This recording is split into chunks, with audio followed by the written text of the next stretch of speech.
Assalamu alaikum Ramadan challenge day 28.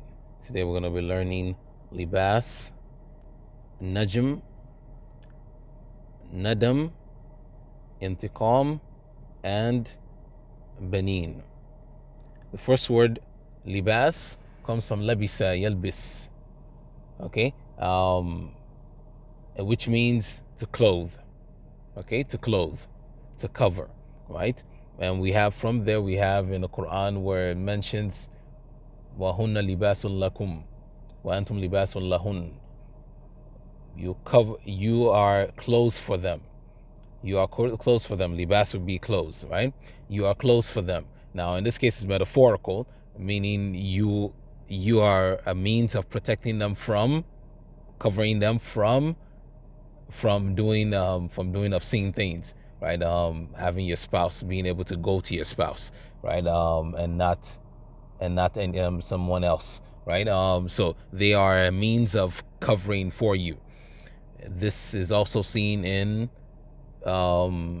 another ayah where he mentions walibasu taqwa khair, right? Libasu taqwa. This is covering yourself with, okay, metaphorically, covering yourself with a God consciousness, right?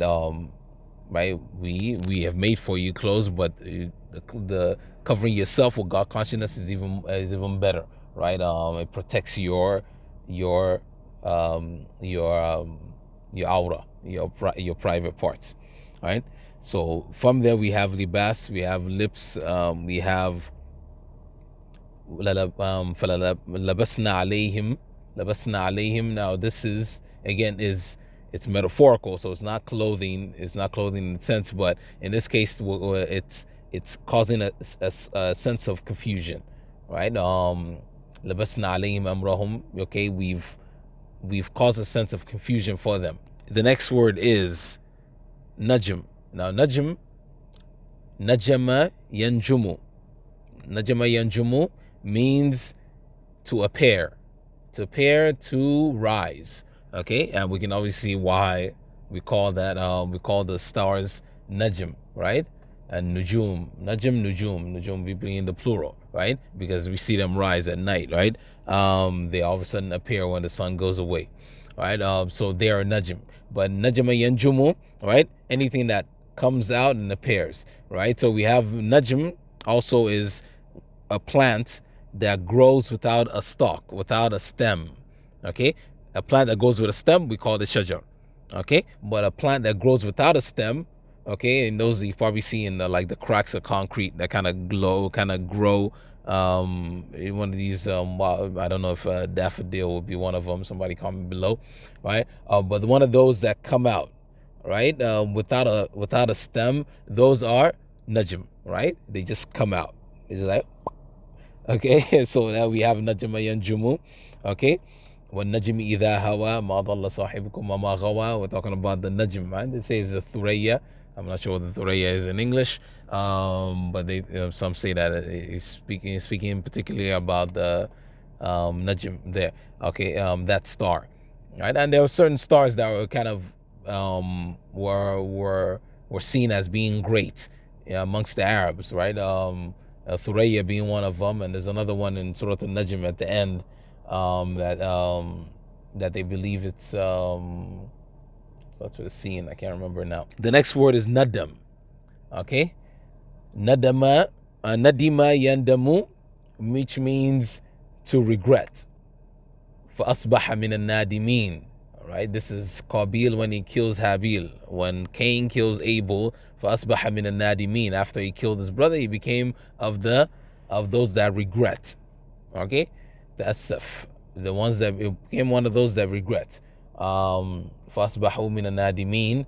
Okay, so it's regret, and we all know what regret is, right? You do something and then you wish you didn't do it. Okay, so that's nadam.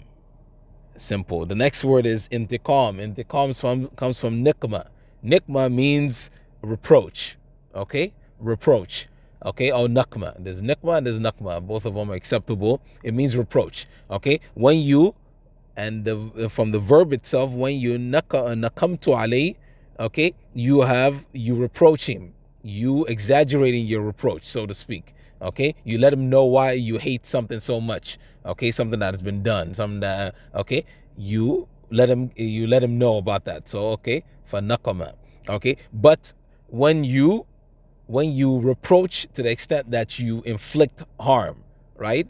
There's some kind of punishment, physical punishment associated with it. That's intiqam. Okay, that's intiqam. Okay, but nikma just by itself is reproach, to let somebody know how much you hate a certain thing, a certain action, a certain event. Okay, so wallahu azizun dhu intiqam, right? Wallahu azizun dhu intiqam, right? He's shadid, aziz shadid, right? He is rightfully due to him to exaggerate and to exact punishment, a punishment for an action, right? Reproach with reproach through punishment, right? And the last word is benin. Now benin is plural for, or benin banun, okay, is plural for ibn. Okay, ibn. Now that alif in the beginning has been kind of, it's hamzatul wasl. Okay, it's one of those alifs that is not used if something comes before it. It kind of gets dropped off. Okay, so you have ibn or bin, right? So you see a lot of, like, even nowadays you see people called Muhammad bin Abdullah or something like that. That bin is ibn, right? But that alif is alif maksura. So alif hamzatul wasl, sorry. So it's been dropped. Okay, and you can see that in bint. Okay, bint being the female version of that. It should be ibna, ibn and ibna, right? But the alif has been dropped, so instead of saying ibna, they move the kasra to the ba, so it's bint, right? And banat will be plural of that. Then ibn, bin, and then banin or banoon, right? And the asl of that is bana yabnu.